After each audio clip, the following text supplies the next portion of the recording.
Yeah, I think there was some pressure in the notion that it's good for everyone, including necessary for Wall Street, to rebuild faith both internationally and in terms of American citizen perception in Wall Street. And there was a fairly pointed moment in which he suggested that folks in the room with him at Cooper Union were probably paying lobbyists to obstruct the bill. But generally he pretty much tried to sort of stay to the middle and sound conciliatory and said we can all rebuild this together. And he was careful and deserves some credit for not trying to blame the entire financial crisis on Wall Street or make it only Wall Street's problem. And he apportioned some blame, where it no doubt belongs, to Washington and the role of lobbyists and purchased influence, let's say, in American politics. And if this does go ahead, how much difference will it actually make? Do you think that it will prevent the kind of meltdown, financial meltdown that we've seen in the past?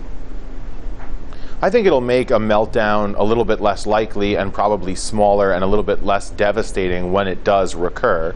But so long as we have large, speculative, and internationally interlinked markets, we will have periodic meltdowns, and we will occasionally have meltdowns that are fairly enormous and devastating, a la 2008.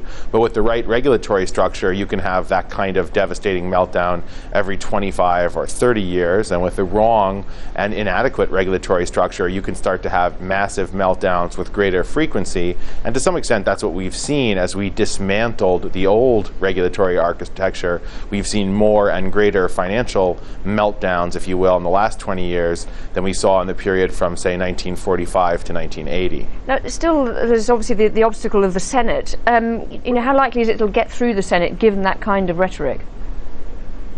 Well, I'm pretty sure something will get through the Senate and then probably have to be reconciled with the House. And my guess right now would be that they'll get it by the July 4th deadline, too.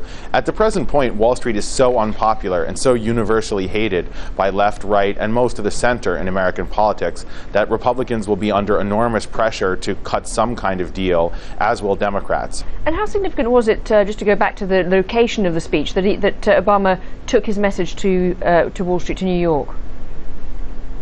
Well, I think he kind of took it to Wall Street and kind of took it to New York, and kind of it's really just a backdrop. Most of that speech's audience was the American public, who wouldn't fit in the Great Hall, even however beautiful and spectacular it is there at Cooper Union. But I think it was a little bit of a prop, having that backdrop. But also having the executives in the office shows that they're paying attention to the president, and having him scold them a little bit does something to allow a fairly moderate bill to pass, but also hopefully to satisfy some of the extreme anger bordering on bloodlust that the average American has toward Wall Street and the financial sector.